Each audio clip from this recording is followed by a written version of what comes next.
battle? Well, it is the worst kind of brutality, torturing a helpless animal. This video of a man bullying a dog in Delhi has gone viral. In a gruesome case of animal cruelty, about 150 stray dogs were poisoned to death and hastily buried at the Belagutti village in Karnataka's Davangere district. Hyderabad में जानवरों पर क्रूरता का एक बेहद ही डरावना video सामने आया है और इन दोनों वीडियो में डॉग्स के साथ क्रूरता की जा रही है। ये पहला हैदराबाद के मुर्शिदाबाद का और दूसरा नामपल्ली का बताया जा रहा है। मुर्शिदाबाद के वीडियो में कुछ नाबालिग लड़के मिलकर 3 पपीज को जिंदा जला देते हैं। लकड़ियों के बीच दबा ये पपी आग लगने के बाद बाहर निकलने की, खुद को बचाने की कोशिश भी करता है, लेकिन बच्चे उसे फिर से आग के अंदर डाल देते हैं और जिंदा जला देते हैं। ये दूसरा वीडियो जो है वो हैदराबाद के नामपल्ली का है। इस वीडियो में एक आदमी एक डॉग को गोली मार रहा है। गोली लगने से उस डॉग की मौत हो जाती है।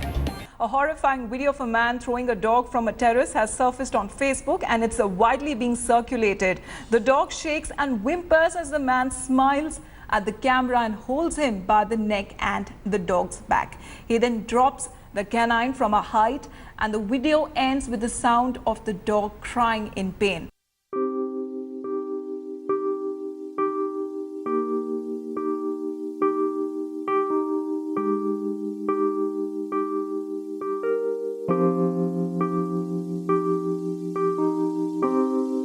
Being human is being kind. It's called humankind. But are we kind enough? Diksha Thakur is an animal activist based in Pune. Since 2016, she's been working with Society for Animals, Animal Law Enforcement and Rescue Team, and various other organizations. One of the feeders had lost their dogs and was searching for their dog at Handewadi Road, and she got to know that there were some dogs that were barking and crying and howling. So she was very curious from where the noise was coming, and she went for the search, and that's when she found out that there were these dogs that were locked up in a bungalow and were in a very pathetic state. I mean, there was no food bowl, they were tied with chains, they were eating their own poop, like the condition was pathetic. And that's when she got in touch with me, saying that okay, this is what is happening. And that's when we found out that there were almost 17 dogs locked in that bungalow. There were 2 Napoleon Mastiffs, 3 German Shepherds, 3 Dobermans, 4 Labradors, 1 Golden Retriever, 1 Saint Bernard puppy. I mean, I couldn't count how many dogs they were because the bungalow was locked and all we could see was through the windows. That's when we dialed 100, we called the cops, and the cops accompanied us. We had to break the door, and we had to break the lock of the house to get inside. And after going inside, we found there were 17 dogs. Some of them were locked in the bathroom, some of them were tied to the window grill. We had some of them that were on the terrace, on the balcony. And the rain, it was raining, yeah, it was raining, and the rainwater was coming all in the bungalow.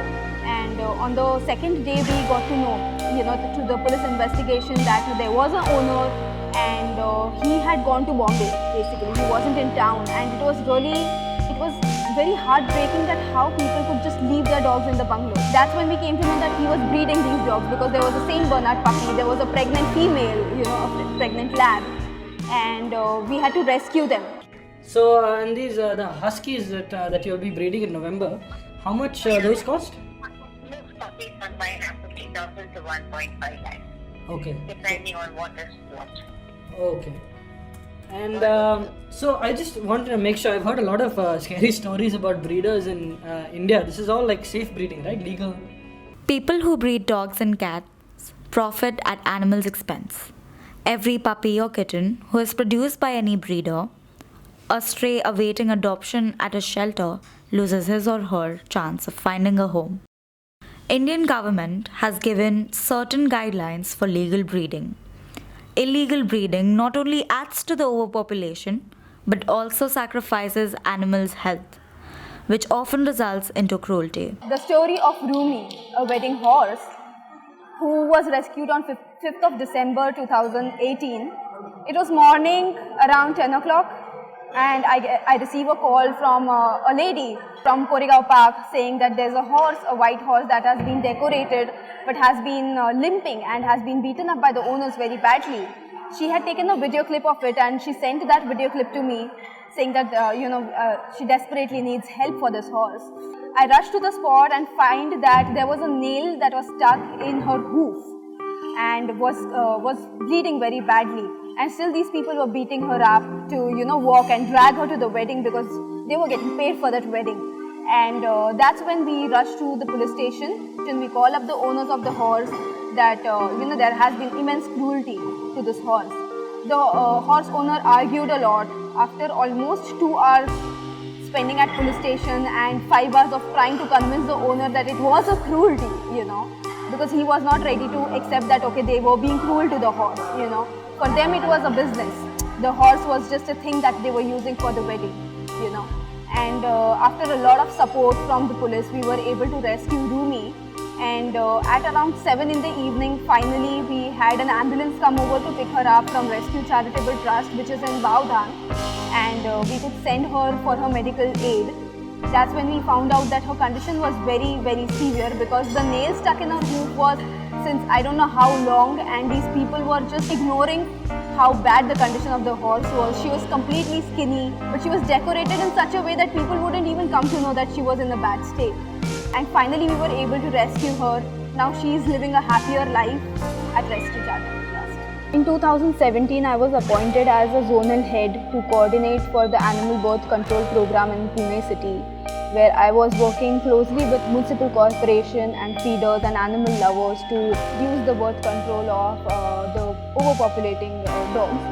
And I was heading towards Hadapsar for my regular check on just a census to check on how many dogs need sterilization. And while returning from Hadapsar, I found 4 people mercilessly torturing a pig. And they had knives in their hand, they had sticks, they were beating up the pig, and they had tied his mouth, legs with a rope, and were basically mercilessly torturing the pig. And I stood there trying to talk to them why they were doing so and what was the reason behind it. They didn't really want to answer me. They said that this is their pig and they will do what they want to do. I just started taking a video of these people torturing the pig. I didn't know the effect of taking a video until I took the video and posted it on several media groups, and it started going viral. Went to the police station on the same day to tell the police that this has happened and I have a proof regarding it. But they didn't really want to listen to me, or they didn't really take my complaint, because they said that it was a very regular act performed by these people in Ram Tekdi, where the meat of these pigs was picked up this way, And that's when I realized that how much important it was for the police also to know what is the right action that has to be taken. In front of my eyes, the pig was dragged to slaughter, and I couldn't help. When I reached the police station, they said, "Hum kuch nahi kar sakte, go to the bade sahab, go to the senior." I went to the senior, the PSI. He said the same thing, "I can't do anything, this is a very regular thing, we can't help you with this." So finally, I was very frustrated, and the next day I headed to the Commissioner office of Pune. And at that time, the Commissioner was Rashmi Shukla. Rashmi Shukla was really cooperative. She wanted to listen to what had happened. She helped me with this. The very next day, I got a call from Hadapsar police station stating that we are ready to take your FIR, please come to the police station. Finally, I went to the police station that day to file an FIR, but I felt so helpless because the pig that I was going to save had already been killed, and there was no use doing an FIR just for that sake. I did this FIR on 10th March 2017, after which on 4th August 2017 I did another FIR in Yeroda against pig mafias. On 23rd December 2017 I did the third FIR against pig mafias in Gul Tekdi. And finally, after a lot of FIRs and putting pressures and doing emails, I have finally got a notice from the court that my case has been taken forward and finally a hearing will be heard. So let's hope that the pigs get saved. There is a rise in the number of animal abuse cases in India. The lack of awareness among people and lack of effective laws in country has encouraged the occurrences of incidents of animal abuse. In India, one can get away with inflicting inhuman torture on animals by paying a fine of anything between 10 to 50 rupees. Mentality ऐसा हुआ है लोगों का कि कुत्ता देखो कि डर के भाग जाते, या फिर कुत्ता है उसको पत्थर उठाओ उसको फेंक के मारो। ये एक इंडियन मेंटेलिटी बना हुआ है और इसकी वजह से डॉग क्रूएल्टी केसेस ज़्यादा बढ़े। मतलब डॉग्स को यू नो व्हाट जो एक बिहेवियर रहता है, हम भी कैसे इंसान है वैसे वो भी उनको भी समझ में आता है। लेकिन लोगों को ये बात पता ही नहीं चलती कि डॉग्स को भी समझ में आता है कि हम लोग कैसे अच्छे से बिहेव कर सकते हैं, वैसे डॉग्स भी अच्छे से बिहेव कर सकते हैं। अगर डॉग्स को हम लोग अच्छे से प्रॉपर से ट्रेनिंग देंगे, अगर उनको अच्छे से सिखाया जाए तो वो भी अच्छी तरीके से बिहेव कर सकते हैं। लेकिन लोगों ने ये ठान ही लिया है कि डॉग देना कुत्ता है उठाओ पत्थर फेंक के मारो। Vikram Hoshing is a dog behavior consultant. In 1995, he along with his wife established a firm which focuses on reintroduction and behavior modification in dogs. The main problem is with the behavior issues. Like a dog is pulling on a leash and the owner is not able to walk the dog. Then the owner is fed up of the dog and he's like, okay, I have to give it away because the dog is taking me for a walk. और वो जब तकलीफ वाला हो जाता है बात कि कुत्ता यार मुझे परेशान कर रहा है, मुझे परेशान करने वाला कुत्ता नहीं चाहिए, अच्छा वाला कुत्ता चाहिए। So that is where we come in कि अच्छा वाला कुत्ता होने के लिए थोड़ा सा आपको भी बदलना पड़ेगा। It's not the dog always, mostly it is the owners. So what we do is we deal with the owners and the dog. कई कबार जब मॉर्निंग में सब जाते हैं, जब कुत्तों को भूख लगती है, तब डॉग अटैक्स के जो इश्यूज़ है वो मेजॉरिटी इश्यूज़ जो भी है वो सब मॉर्निंग में होते हैं।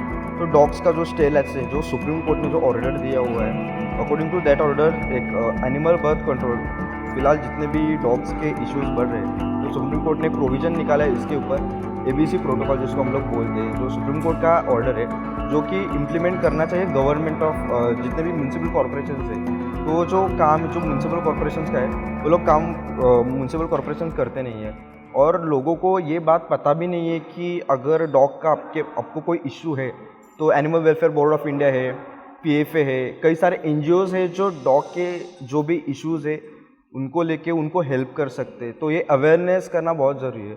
अगर हम लोग ये अवेयरनेस क्रिएट करते तो बहुत सारे जितने भी डॉग्स के इश्यूज़ है वो सब सॉर्ट आउट हो सकते हैं। लोगों को ये बात पता ही नहीं है कि animal welfare board of India है या फिर PFA है, हमारे आर्ट NGO है, या मतलब ऐसे कई सारे NGOs है जो एनिमल्स के लिए काम करते हैं। Few years ago I got a craving for having a pet at home, and then we got a dog, and he was with us for 13 years. And that is the time when I started noticing the animals on the street and the type of life they were living, which attracted me, thinking that my pet is living such a comfortable life. He is so satisfied, happy. And what is the life that these animals are living on the street? They also have the right to live a comfortable life. We wanted to do something about these animals. So, me and my husband started working for these animals, like feeding them, taking care of their babies, and then vaccinating them. And then we realized if we sterilize them, there can be a control on the population. So in the process we kept meeting a lot of volunteers who were doing a similar work, and that's the way we formed this group called Animal Adoption and Rescue Team. And in the beginning we were just doing rescues and adoptions on a very low level, on a personal level, and then we realized if we form this group we can conduct adoption camps on a larger scale. And then that's the way we educated all the volunteers to take care of the street animals, like fostering motherless pups or weak pups, so we can feed them at home and feed them properly to make them healthy for adoption. That's the way we started, and we kept on getting more volunteers, and now we have a group of more than 600 volunteers. We understand that they also have equal rights to survive, but it's very difficult in our society of human beings to create this awareness about coexistence and compassion. Still we are trying to spread this word on a very large scale. For doing this, we need to create awareness in schools primarily, where all the children realize the importance of coexistence and compassion. And in the process, once we do that awareness program in the schools, we do that already in municipal schools. where a large number of boys and girls are studying. So they go and spread this same information between their cousins, their parents and their friends. So this is surely going to make a bigger change.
Are you a pet owner?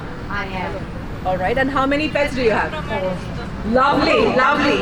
How do you get the time out from your busy schedule? And do you get the time in the first place? And what is your pet's reaction when you meet them after days of shoots and everything? You know, when you love them, when you really love your pet, you don't have to take out time for them. It's like your Absolutely. kids. So it happens naturally. Yes. It comes to me naturally. Lovely. And yeah, I'm glad that I'm a pet owner. And they are the stress busters. So even if I'm tired, I'm feeling sleepy, when I step into the house, my everything, like, it just vanishes in a second because I'm waiting for them to jump on me. Lovely. I'm waiting, I know that they are waiting for me, and that feeling is mutual. I would love to take all of them home, but now since I have 4, my in-laws will throw me out of the house. So I even if I want to, practically I cannot. Absolutely, yes. This is a dilemma that we all are in. की आपल्याला घ्यायचं आहे, next पिल्लू कधी घरी आणायचं हा प्रश्न आपल्या सगळ्यांच्या मनात असतो आणि आपण हा विचार करतो कधी आणायचं. But limitations, lifestyle, existing babies at home do not help us in making that final decision.